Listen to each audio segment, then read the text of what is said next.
ಬೆಳಗಾವಿಯಲ್ಲಿ ಪಂಚಮಸಾಲಿ ಸಮಾಜದವರ ಮೇಲೆ ನಡೆದ ಲಾಠಿ ಚಾರ್ಜ್ ಖಂಡಿಸಿ ರಾಜ್ಯ ಸರ್ಕಾರದ ವಿರುದ್ಧ ಪಂಚಮಸಾಲಿ ಸಮಾಜದಿಂದ ಬೃಹತ್ ಪ್ರತಿಭಟನೆ. ಹೌದು, ಗದಗ ಜಿಲ್ಲೆಯ ಲಕ್ಷ್ಮೇಶ್ವರ ಪಟ್ಟಣದಲ್ಲಿ ರಾಜ್ಯ ಸರ್ಕಾರದ ವಿರುದ್ಧ ಪಂಚಮಸಾಲಿ ಸಮಾಜದಿಂದ ಬೃಹತ್ ಪ್ರತಿಭಟನೆ ನಡೆಯಿತು. ಪಟ್ಟಣದ ಆವಳಿ ಆಂಜನೇಯ ದೇವಸ್ಥಾನದಿಂದ ನಡೆದ ಪ್ರತಿಭಟನಾ ಮೆರವಣಿಗೆಯು ಪಾದಗಟ್ಟೆ ಪುರಸಭೆ ಶಿಗ್ಲಿ ನಾಕಾ ಮುಖಾಂತರ ಸಾಗಿ ಹೊಸ ಬಸ್ ನಿಲ್ದಾಣದ ಮುಂಭಾಗದಲ್ಲಿ ಪಾಳ ಬಾದಾಮಿ ರಸ್ತೆ ಬಂದ್ ಮಾಡಿ ಪ್ರತಿಭಟನೆ ನಡೆಸಿ ರಾಜ್ಯ ಸರ್ಕಾರದ ವಿರುದ್ಧ ತಮ್ಮ ಆಕ್ರೋಶವನ್ನು ವ್ಯಕ್ತಪಡಿಸಿದರು.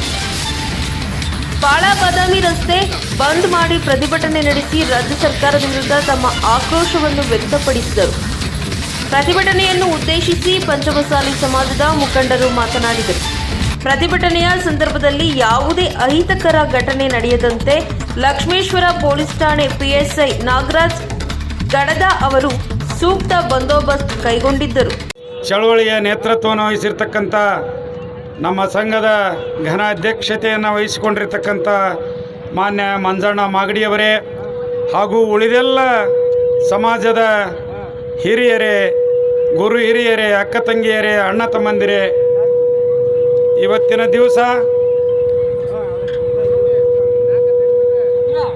ಪಂಚಮಸಾಲಿ ಸಮಾಜ ಈ ದೇಶಕ್ಕೆ ಏನು ಕೊಡುಗೆ ಕೊಟ್ಟಿದೆ, ಈ ನಾಡಿಗೆ ಏನು ಕೊಡುಗೆ ಕೊಟ್ಟಿದೆ ಅಂತಕ್ಕಂಥದ್ದನ್ನು ಸರ್ಕಾರಗಳು ಗಮನಿಸಬೇಕು, ಇಡೀ ಸಮಾಜ ಗಮನಿಸಬೇಕು.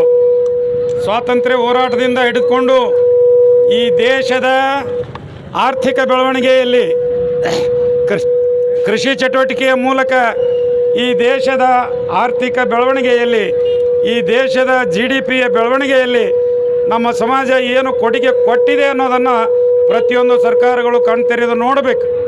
ಇವತ್ತು ಸರ್ಕಾರ ಯಾವುದೇ ಇರಲಿ, ಕಾಂಗ್ರೆಸ್ ಸರ್ಕಾರ ಇರಲಿ, BJP ಸರ್ಕಾರ ಇರಲಿ, ಮತ್ತೊಂದು ಸರ್ಕಾರ ಇರಲಿ, ನಮ್ಮ ಹಕ್ಕೊತ್ತಾಯ ಇರೋದು 2A ಮೀಸಲಾತಿಗಾಗಿ. ನಮ್ಮ ಜನಾಂಗ, ನಮ್ಮ ಹಿರಿಯರು ತಲೆ ಮೇಲೆ ಸಗಣಿ ಬುಟ್ಟಿ ಹೊತ್ವಿ, ನಾವು ತಲೆ ಮೇಲೆ ಸಗಣಿ ಬುಟ್ಟಿ ಹೊತ್ವಿ, ನಮ್ಮ ಮಕ್ಕಳು ಮೊಮ್ಮಕ್ಕಳು ಕೂಡ ಅದೇ ಆಗಬಾರ್ದು. ಅಂದರೆ ನಾವು ಮೀಸಲಾತಿಯಿಂದ ವಂಚಿತರಾಗಬಾರ್ದು. ನಮಗೆ ಎಲ್ಲಿವರೆಗೂ ಮೀಸಲಾತಿ ಸಿಗೋದಿಲ್ಲೋ ಅಲ್ಲಿವರೆಗೂ ಈ ಸಗಣಿ ಬುಟ್ಟಿ ಹೊರ್ತಕ್ಕಂಥ ಕೆಲಸ ನಿಲ್ಲಂಗಿಲ್ಲ.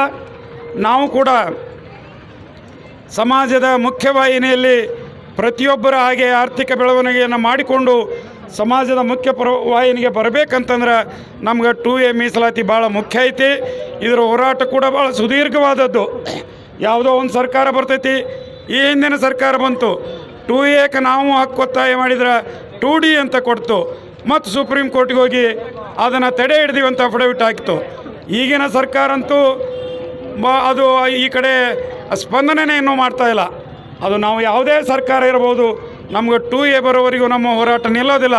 ನಿನ್ನೇನು ಬೆಳಗಾವದಲ್ಲಿ ರೈತ ಹೋರಾಟಗಾರರ ಮೇಲೆ ಕೇಸ್ ಹಾಕ್ಯಾರೋ, ಇವತ್ತು ಅಲ್ಲಿ ಕಲ್ಲು ಹೋಗಿದಾರೋ ಅವ್ರು ಯಾರು ಪಂಚಮಸಾಲಿಯವರಲ್ಲ, ಅವರೆಲ್ಲ ಕಿಡಿಗೇಡಿಗಳಿರ್ಬೋದು, ಮತ್ತೊಬ್ಬರು ಇರ್ಬೋದು. ಆದರೆ ಯಾರ ಮೇಲೆ ಕೇಸ್ ಹಾಕ್ಯಾರೋ ಆ ಕೇಸ್ಗಳನ್ನು ಹಿಂದಕ್ಕೆ ತಕ್ಕೋಬೇಕು ಅಂತೇಳಿ ನಾವು ಕೂಡ ಸರ್ಕಾರದ ಮೇಲೆ ಒತ್ತಾಯ ಮಾಡ್ತೀವಿ. ಇದನ್ನು ಪಂಚಮಸಾಲಿ ಜನಾಂಗ ಶಾಂತಿ ಪ್ರಿಯರು, ಶಾಂತ ರೀತಿಯಿಂದ ನಾವು ಹೋರಾಟವನ್ನು ಮಾಡಿ ಎಲ್ಲಿವರೆಗೆ 2A ಮೀಸಲಾತಿ ಸಿಗೋದಿಲ್ಲೋ ಅಲ್ಲಿವರೆಗೆ ನಮ್ಮ ಹೋರಾಟ ನಿಲ್ಲೋದಿಲ್ಲ. ಯಾವುದೇ ಸರ್ಕಾರ ಬಂದರೂ ಕೂಡ ಸ್ಪಷ್ಟವಾಗಿ ನಮಗೆ 2A ಮೀಸಲಾತಿಯನ್ನು ಕೊಟ್ಟು ಈ ಸಮಾಜವನ್ನು ಉನ್ನತ ಸ್ಥಿತಿಗೆ, ನಮ್ಮ ಬದುಕನ್ನು ಒಂದು ಉನ್ನತೀಕರಿಸಲಿಕ್ಕೆ ಸಹಾಯ ಆಗೋ ರೀತಿಯಲ್ಲಿ ಸರ್ಕಾರಗಳು ಸ್ಪಂದನೆ ಮಾಡಿ ನಮಗೆ ಮೀಸಲಾತಿಯನ್ನು ಕೊಡಲೇಬೇಕು.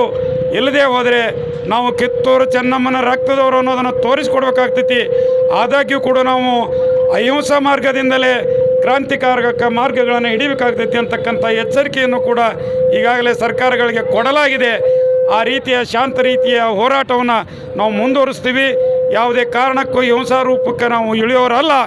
ಆದರೆ ಚಳವಳಿಗಾರರ ಮೇಲೆ ಹಾಕಿದ ಕೇಸ್ಗಳನ್ನು ಹಿಂತಕ್ಕೋಬೇಕಂತೇಳಿ ಸರ್ಕಾರದ ಮೇಲೆ ಒತ್ತಾಯ ಮಾಡ್ತಾ ಆದಷ್ಟು ಬೇಗ 2A ಮೀಸಲಾತಿಗಾಗಿ ಅವು ಎಷ್ಟೇ ಕಾನೂನಿನ ತೊಡಕುಗಳಿರಬಹುದು ಅವುಗಳನ್ನು ನಿವಾರಣೆ ಮಾಡಿ ನಮಗೆ ಒಂದು ರೀತಿ ಮೋಸ ಮಾಡಿ ಮತ್ತೊಂದು ಈಗಾಗಲೇ ಹಿರಿಯರು ಅಣಗಲ್ ಸೋಮಣ್ಣವರು ಹೇಳಿದಾಗೆ 2C D E ಅನ್ಕೊಂತ ಹೋಗೋದು ಬೇಡ, 2A ಮೀಸಲಾತಿಯನ್ನು ಸರ್ಕಾರ ಕೊಡಲಿ ಅಂತಕ್ಕಂಥ ಅಪೋ ನ್ಯೂಸ್ ಲಕ್ಷ್ಮೇಶ್ವರ ತಾಲೂಕು ವರದಿಗಾರರು ಸಂತೋಷ್ ಪುಟ್ಟಪ್ಪ ಭಜಂತ್ರಿ.